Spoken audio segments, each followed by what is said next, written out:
Hey, McGinn, welcome back to our Read Alouds. It's Mr. Lohn. Hope everyone had a terrific weekend and you're ready to go here for another week at school. Mrs.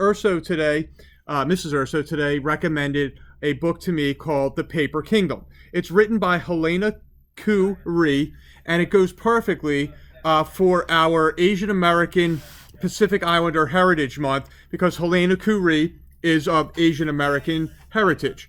Here we go with a terrific little story that I hope you enjoy. The Paper Kingdom.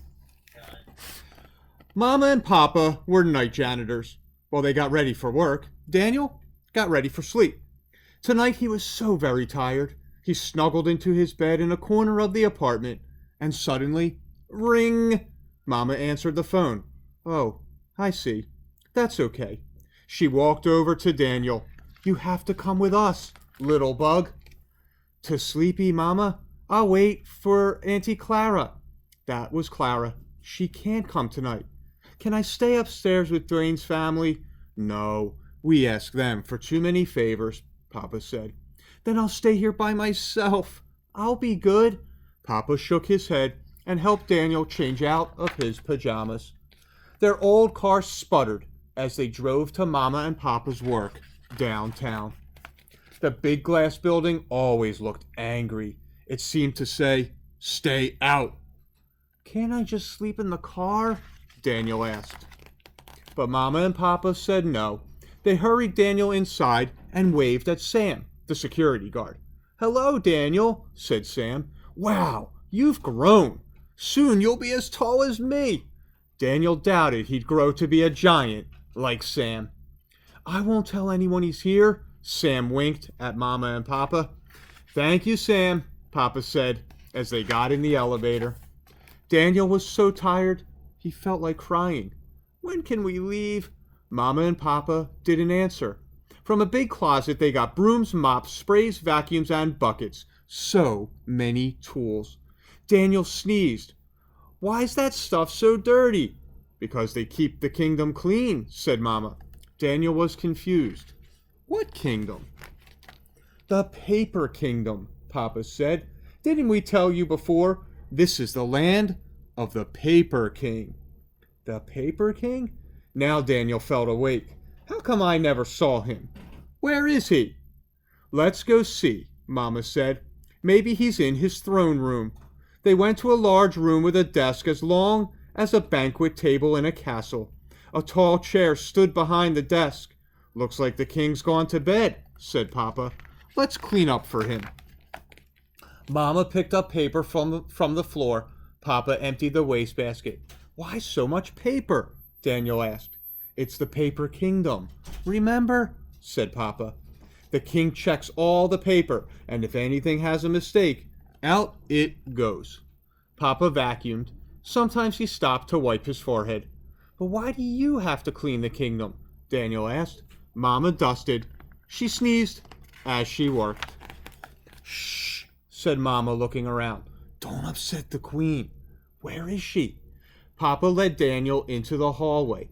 She's usually over there, and she's the busiest of all. She sends paper to everyone in the kingdom. Mama dusted the queen's shelves. Daniel took a canister from Mama's cart to water the queen's plant. Let's check out the bathroom, Papa said. I don't have to go yet, said Daniel. I know, said Papa, but let's make sure dragons aren't hiding there. Dragons? Daniel scooted behind Papa. Oh, don't worry, they work for the king, Papa said. They're small and friendly, but sometimes they hide because they're afraid. Of what? Daniel asked. The king, and maybe the queen. When they got to the bathroom, Daniel was glad no dragons were there. Papa cleaned each stall. Maybe they're in the kitchen, Papa said. Dragons love to eat. The kitchen was dark and quiet. Smart dragons, said Mama. Guess they won't get caught today. Papa turned on the light. The kitchen was a disaster. Mama wiped spills and picked up trash. Papa swept the floor and straightened tables and chairs. Sometimes Papa rubbed his neck, and Mama sneezed. Why are dragons so messy? Asked Daniel. They should pick up their own trash. Mama said, maybe they ate in a rush and forgot to clean up. They don't mean to be naughty. But why do you have to clean it all? It made Daniel hurt inside to see Mama and Papa clean such a huge mess by themselves. Not fair. I'm going to yell at the dragons. He angrily threw a banana peel in the trash. No, little bug. Only the king can yell at the dragons, Mama said. You know what that means? Daniel shrugged. Someday, you'll have to be the king, Papa smiled. Then you can sit in the throne room and tell the dragons to be nice and neat. Daniel liked the sound of that. Can I see the throne room again? Daniel sat in the tall chair. He closed his eyes and imagined a kingdom with small dragons who picked up their litter.